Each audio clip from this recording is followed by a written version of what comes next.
ॐ नमः सिद्धेभ्यः।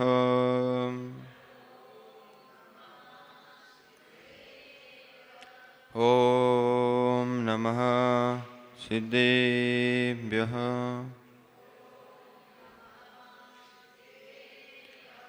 ॐ नमः सिद्धेभ्यः।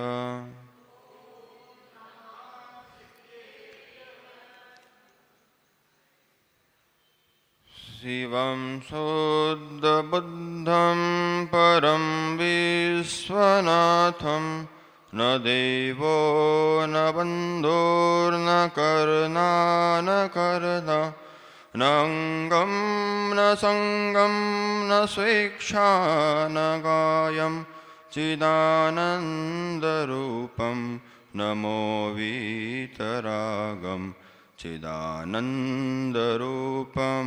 नमो वीतरागं चिदानन्दरूपं नमो वीतरागं चिदानन्दरूपं नमो वीतरागम्। 1008 श्री देवाधिदेव आदिनाथ भगवान की, 1008 श्री चिंतामणि पार्श्वनाथ भगवान की, 1008 श्री महावीर भगवान की, आचार्य भगवंत श्री 108 विशुद्ध सागर जी गुरुदेव की, उन्हीं श्री 108 प्रशम सागर जी महाराज की।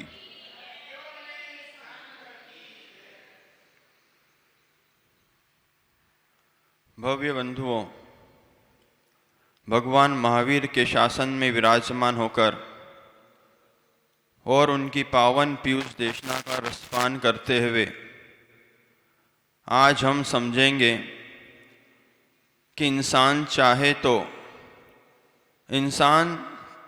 तो अपनी एक संकल्प शक्ति और इच्छा शक्ति के द्वारा भगवान बन सकता है, और यदि इंसान चाहे तो अपनी सारी मनोकामना जीवन की पूर्ण कर सकता है एकमात्र संकल्प से, एकमात्र इच्छा शक्ति से। पहला पॉइंट, जब आप सम्मेश शिखर जी की यात्रा पर जाते हैं तो बहुत विशाल आपको पर्वत दिखलाई देता है।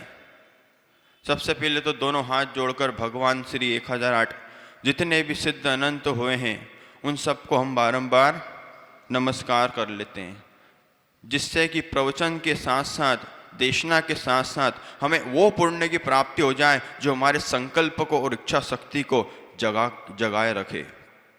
क्या? जगा कर रखे।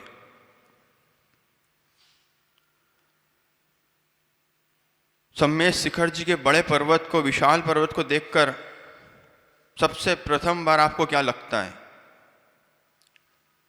इतना बड़ा विशाल पर्वत है, लेकिन जिसके अंदर स्वर्ण भद्रकूट का टारगेट है, जिसको मात्र स्वर्ण भद्रकूट दिख रही है, उसको बहुत छोटा लगता है, क्योंकि उसकी इच्छा शक्ति उसके टारगेट पर है। आपकी इच्छा शक्ति आपके कौन से टारगेट पर है? आज घर में ये बनाना है, आज मुझे नई गाड़ी खरीदना है, आज मुझे नया कपड़ा लाना है, आज मुझे उससे इतनी वसूली करना है, आज मुझे अपने शत्रु को जवाब देना है, आज मुझे अपने एक मित्र को मैसेज करना है, आज मुझे बैंक में जाकर इतने लाख रुपए, 1000 रुपये लेकर आना है। आपकी इच्छा शक्ति कहाँ काम कर रही है? और योगियों की इच्छा शक्ति कहाँ काम कर रही है? और जिसका टारगेट स्वर्ण भद्रकोट पे जाने का है, उसकी इच्छा शक्ति कहाँ पे काम कर रही है? उसको पहाड़ पर चढ़ने वाले, आने वाले, पहाड़ पे चढ़ते समय आने वाले जितने कष्ट है, उसको कुछ दिखलाई नहीं दे रहे। उसको शीतल नाला दिखलाई नहीं दे रहा, उसको गणधर टोक दिखलाई नहीं दे रही। उसका तो टारगेट है कि मैं स्वर्ण भद्रकूट जाऊंगा। जब वो स्वर्ण भद्रकूट जाएगा तो वहाँ ललित कुट भी आएगी, वहाँ मोहन कुट भी आएगी, वहाँ निर्जरा कुट भी आएगी, वहाँ सारी कुट उसको आएगी कि नहीं आएगी? तो बस बंधुओं, आप तो एक टारगेट बना लो कि मुझे अपने जीवन में कुछ नया करना है, मुझे अपने जीवन में अपना कल्याण करना है। तो चाहे कितनी भी बारिश हो, कितनी भी गर्मी हो, कितनी भी ठंड हो, आप सुबह इस टाइम प्रवचन सुनने रोज आ जाएंगे।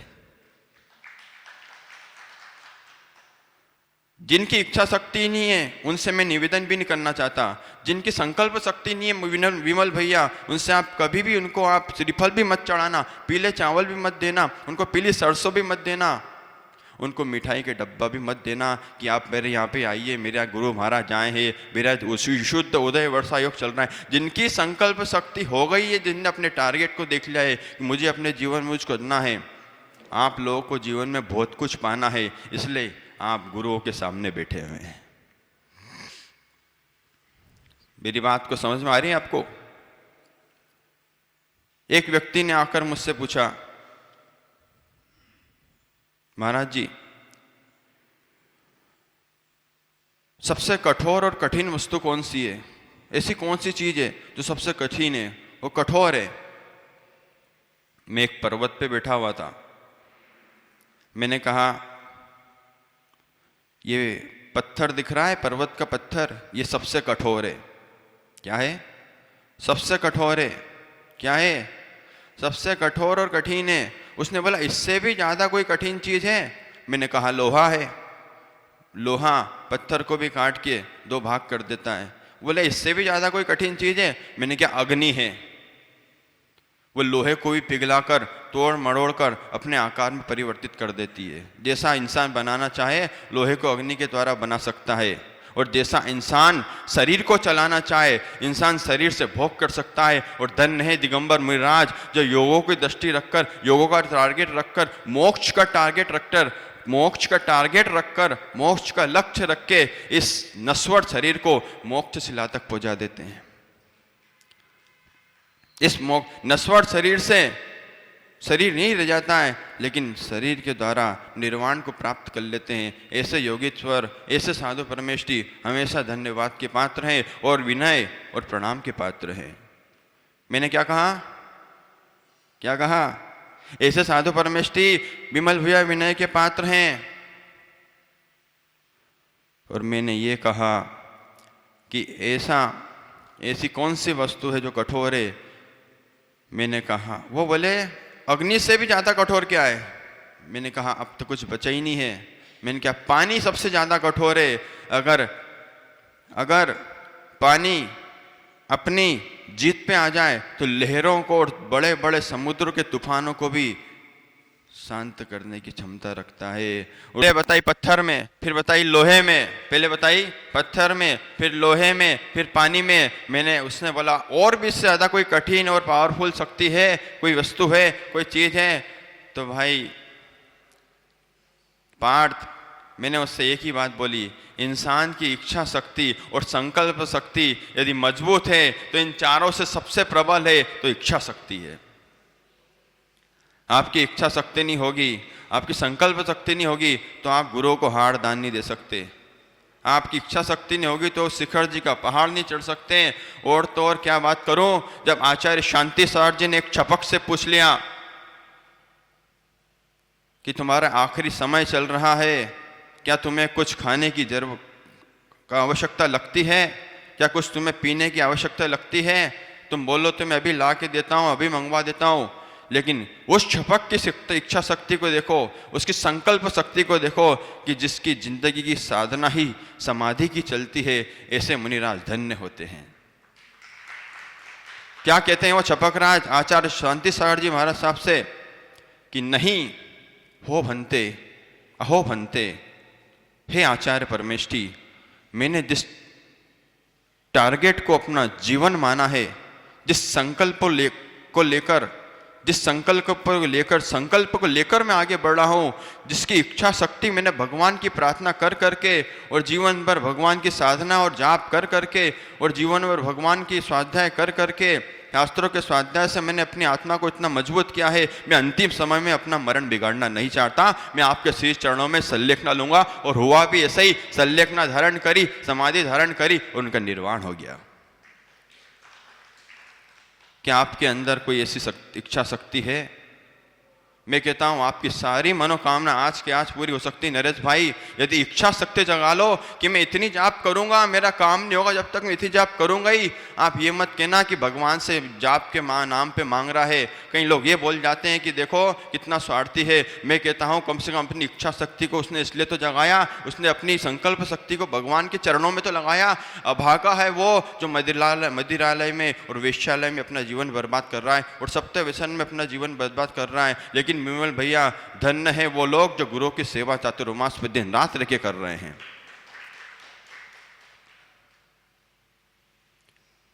आपको अपने परिवार को सुधारना है तो इच्छा शक्ति सबसे पहले आपको अपनी जागृत करना पड़ेगी। संकल्प लेना होगा कि मैं भी रात्रि भोजन नहीं करूँगा। तुम्हारे पास इतना टाइम रहता है तो भी तुम आज 30 साल का व्यक्ति भी कुर्सी का गुलाम बना बैठा हुआ है और 60-70 साल का बुजुर्ग व्यक्ति भी गुरुओं के हारदान देने में देखो कहाँ से कहाँ पहुँच जाते हैं, शिखर जी की यात्रा देने पहुँच जाते हैं।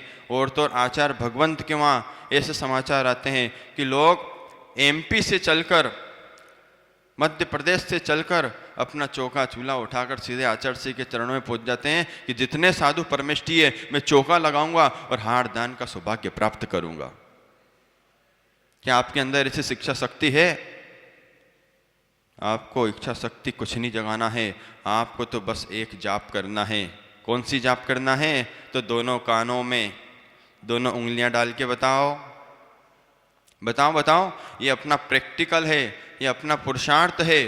दोनों कानों में उंगलियां डाल लेना और ओमकार का नाद करते जाना। ओमकार का नाद ही तुम्हारा जाप हो जाएगा और उस ओमकार के नाद से जो गुंजन होगा तुम्हारे अंदर की निगेटिविटी को, तुम्हारे अंदर की नकारात्मक बातों को, तुम्हारे अंदर की बुरे विकार और विचारों को एक क्षण में समाप्त कर देगा। क्योंकि ओमकार बिंदु संयुक्तम नित्यम ध्यायन्ति योगिना। क्या बोला मैं? बोलो बोलो। ओमकार बिंदु संयुक्तम नित्यम ध्यायन्ति योगिना। ये ओमकार मैंने नहीं बनाया, ये ओमकार महाराज जी ने नहीं बनाया, ये ओमकार मेरे बाजू में बैठे पंडित जी हैं, उपास कर रहे हैं, ये तपस्वी आत्मा है। इनके लिए जोरदार अनुमोदना करके बताइए कि हम भी ऐसी इच्छा शक्ति को जागृत करेंगे, हम भी ऐसी प्रबल संकल्प शक्ति को जागृत करेंगे। हम साल भर पाप कर लेते हैं लेकिन इस 10 दिन में आकर गुरु चरणों में वो काम करेंगे जो हमने आज तक नहीं किया। क्या कोई तैयार है? बस काबरा जी तो खाली इस चेयर को ही देख रहे हैं कि कोई आया कि नहीं। तुम ये भी मत देखो, तुम तो ये देखो कि मैं किसके साथ चल रहा हूं। ध्यान रख लेना नरेश भैया, जब दुनिया साथ छोड़ देती है, पंकज भाई जब दुनिया साथ छोड़ देती है, मित्र साथ छोड़ देते हैं, शत्रु भी शत्रु बदला लेकर साथ छोड़ देते हैं, कर्म भी तुम्हारा साथ छोड़ देते हैं, अच्छे कर्म भी तुम्हारा साथ छोड़ देते हैं, बुरे कर्म भी तुम्हारा साथ छोड़ देते हैं, जब काबरा जी गुरु का आशीर्वाद और गुरु की छत्र छाया हमेशा काम आती है। इसलिए कभी गुरु सानिध्य मिले कभी पीछे मत हटना।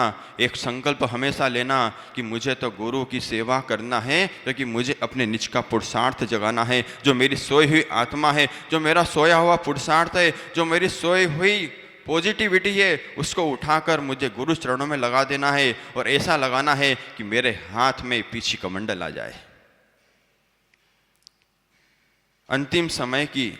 अंतिम समय की तैयारी तो भैया अभी से ही करना पड़ती है।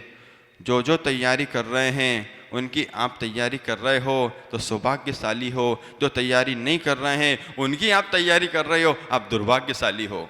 बताओ कितने लोग अपने बच्चों को आज नहला धुला कर घर से यहाँ पर आए हैं।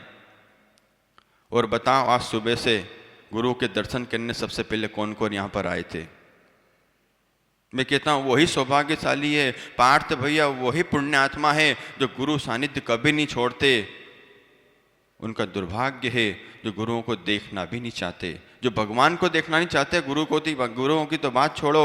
एक व्यक्ति आया मेरे पास, कहता है महाराज जी हमारा पड़ोसी तो जैन होकर भी मंदिर नहीं जाता, मंदिर ही नहीं जाता। मैंने क्या बात कर रहा है? बोले मंदिर ही जाता। मैंने क्या धन्य हो पंचम काल की माया, जिसने इस पंचम काल की इस तारीख को ऐसा चमत्कार दिखाया। मैं दंग रह गया यह बात सुनकर कि मंदिर तक नहीं जाता। मैंने क्या तू गंधोदक तो देता होगा उसको? बोले वो गेट आते ही नहीं है। मंदिर के गेट तक भी नहीं आता है वो, गंदों तक लेना भी स्वीकार नहीं करता है वो। उसके अंदर भगवान को मानने वाली कोई भावना ही प्रकट नहीं हुई आज तक। उसके अंदर आज तक पुण्य पाप को मानने वाली भावना ही नहीं प्रकट हुई आज तक। उसके अंदर आज तक चलते फिरते भगवान, धरती के देवता, मुनिराज को देखकर धर्म ही जागृत नहीं हो आज तक, तो अब कहां से हो जाएगा भैया। पंकज भाई, जीवन में अपने शब्दों का अनमोल अमूल्य प्रयोग उसी के लिए करना जो जीवन में धर्म से कुछ प्राप्त करना चाहता हो। आजकल धर्म की आड़ में कई लोगों ने अपनी जेब भरना भी प्रारंभ कर ली है, अपनी पेटियां भी भरना प्रारंभ कर लिए। लेकिन मैं साफ कहता हूं, तुम धर्म के लिए, धर्म के नाम पर जितना कमाओगे, जितना अपनी तिजोरी में रखते जाओगे, मैं कहता हूं हमेशा हमेशा हमेशा ही तुमको उसका भुगतान नियम से करना पड़ेगा। इसलिए कभी भी कोई बोली ली हो ना, तो भैया गावरा जी घर चले जाना लेने के लिए कि तूने भाई बोली ली थी, तूने संकल्प लिया था, तेरी इच्छा शक्ति थी, तेरे उस पुण्य भावों की मैं अनुमोदना करता हूँ कि तूने भगवान के दरबार में गुरु सानिध्य में बोली ली थी। यदि भाई तू गलती से भूल गया हो तो मैं तुझे जगाने आया हूँ, मैं तेरा शत्रु नहीं मित्र हूँ। क्योंकि यमराज जब आएगा तो वो ये नहीं किया कि जा पहले भगवान का पूरा हिसाब चुकता करके आ। यमराज तो किया चल मेरी गाड़ी बाहर खड़ी है, बैठ और उड़ के मेरे साथ तू उस गमन कर दूसरी गति में।